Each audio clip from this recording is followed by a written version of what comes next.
The sun never rose on the day the city went still. Kyle Vierek stood on the edge of a shattered overpass, wind tearing at his coat, eyes locked on the skyline that used to glow with life. Now it was black glass and broken spires, the aftermath of the last battle still etched into every building and street.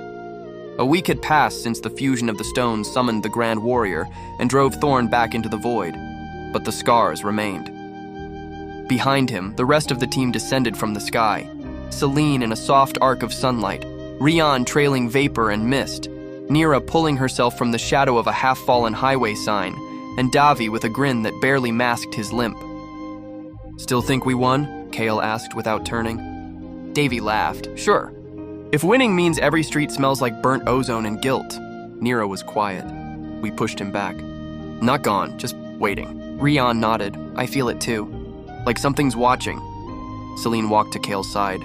"The Grand Warrior is dormant again. The stones are quiet. Whatever happens next, it's not going to be like last time." Cal finally turned to face them. "Then we prepare, because there's a new fracture forming." They returned to the ruins of their base. Half the tower still stood, the other half now a hollow skeleton of metal beams and shattered glass.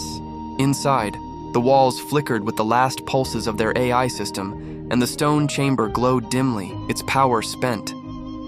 Kale opened his hand, revealing the sixth stone, now dull and cracked. "The fusion drained them," he said. "We're vulnerable."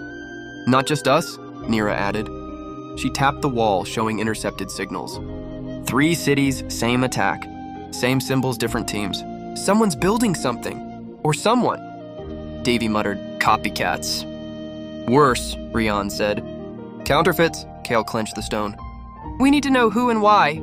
The next day, the team split. Nira followed leads through abandoned networks and rogue AIs. Rian and Selene scouted across the fault lines where ley energy once surged. Kale and Davy tracked rumors in the lower levels, where whispers of new champions surfaced. They found her in a collapsed subway tunnel. A girl no older than 10, surrounded by glowing rubble. She wasn't afraid, in fact, she smiled. "I knew you'd come," she said. Kyle approached carefully.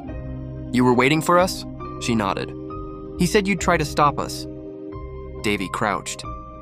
"Who said?" The girl pointed to her chest. Embedded in it was a shard of a stone. Purple artificial. "Thorn." "Not Thorn," she said, eyes flickering with electricity. "The one who comes after." Before they could move, she released a pulse that threw both Kale and Davi across the tunnel. She vanished in the chaos. When the team reunited, they were different. Not in body, in spirit. The fracture in their confidence had widened. They weren't just fighting enemies anymore. They were fighting ideas